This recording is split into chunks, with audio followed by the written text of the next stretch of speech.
Au nom d'Allah, le tout miséricordieux, le très miséricordieux. Allah a bien entendu la parole de celle qui discutait avec toi à propos de son époux et se plaignait à Allah. Et Allah entendait votre conversation, car Allah est audient et clairvoyant. Ceux d'entre vous qui répudient leurs femmes en déclarant qu'elles sont pour eux comme le dos de leur mère, alors qu'elles ne sont nullement leur mère, car ils n'ont pour mère que celles qui les ont enfantées. Ils prononcent certes une parole blâmable et mensongère. Allah cependant est indulgent et pardonneur. Ceux qui comparent leurs femmes au dos de leur mère, puis reviennent sur ce qu'ils ont dit, doivent affranchir un esclave avant d'avoir aucun contact conjugal avec leur femme. C'est ce dont on vous exhorte. Et Allah est parfaitement connaisseur de ce que vous faites. Mais celui qui n'en trouve pas les moyens doit jeûner alors 2 mois consécutifs avant d'avoir aucun contact conjugal avec sa femme. Mais s'il ne peut le faire, non plus, alors qu'il nourrisse 60 pauvres. Cela pour que vous croyiez en Allah et en son messager. Voilà les limites imposées par Allah, et les mécréants auront un châtiment douloureux.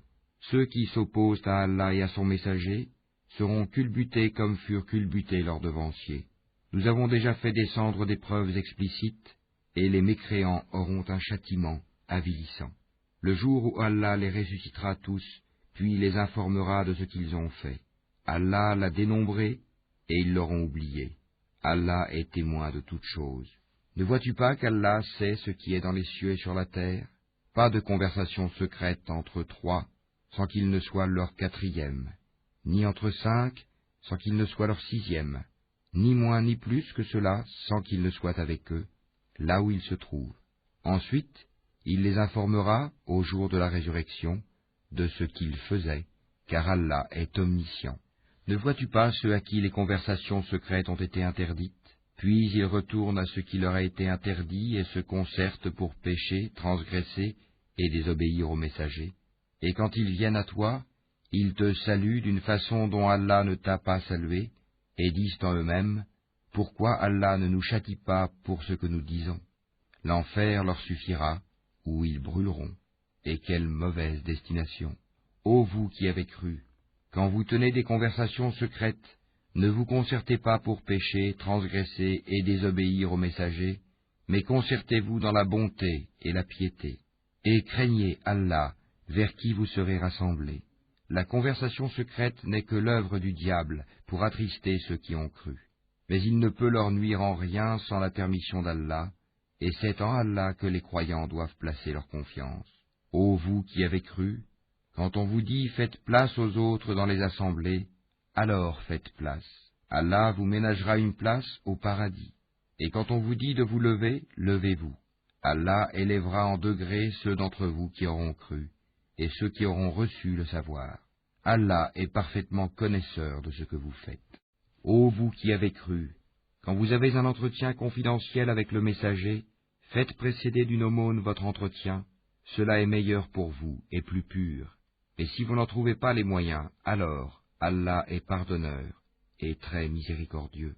Appréhendez-vous de faire précéder d'aumône votre entretien? Mais si vous ne l'avez pas fait et qu'Allah a accueilli votre repentir, alors accomplissez la salat, acquittez la zakat, et obéissez à Allah et à son messager. Allah est parfaitement connaisseur de ce que vous faites. N'as-tu pas vu ceux qui ont pris pour alliés des gens contre qui Allah s'est courroucé? Ils ne sont ni des vôtres ni des leurs, et ils jurent mensongèrement alors qu'ils savent. Allah leur a préparé un dur châtiment, ce qu'ils faisaient alors était très mauvais. Prenant leur serment comme bouclier, ils obstruent le chemin d'Allah, ils auront donc un châtiment avilissant. Ni leurs biens ni leurs enfants ne leur seront d'aucune utilité contre la punition d'Allah. Ce sont les gens du feu où ils demeureront éternellement. Le jour où Allah les ressuscitera tous, ils lui jureront alors, comme ils vous jurent à vous-même, pensant s'appuyer sur quelque chose de solide. Mais ce sont eux les menteurs. Le diable les a dominés et leur a fait oublier le rappel d'Allah. Ceux-là sont le parti du diable, et c'est le parti du diable qui sont assurément les perdants. Ceux qui s'opposent à Allah et à son messager seront parmi les plus humiliés. Allah a prescrit, « Assurément je triompherai, moi ainsi que mes messagers. En vérité, Allah est fort et puissant. » Tu n'en trouveras pas parmi les gens qui croient en Allah et au jour dernier, qui prennent pour amis ceux qui s'opposent à Allah et à son messager, fussent-ils leurs pères, leurs fils, leurs frères ou les gens de leur tribu. Il a prescrit la foi dans leur cœur, et il les a aidés de son secours. Il les fera entrer dans des jardins sous lesquels coulent les ruisseaux, où ils demeureront éternellement. Allah les agrée et il l'agrée. Ceux-là sont le parti d'Allah. Le parti d'Allah est celui de ceux qui réussissent.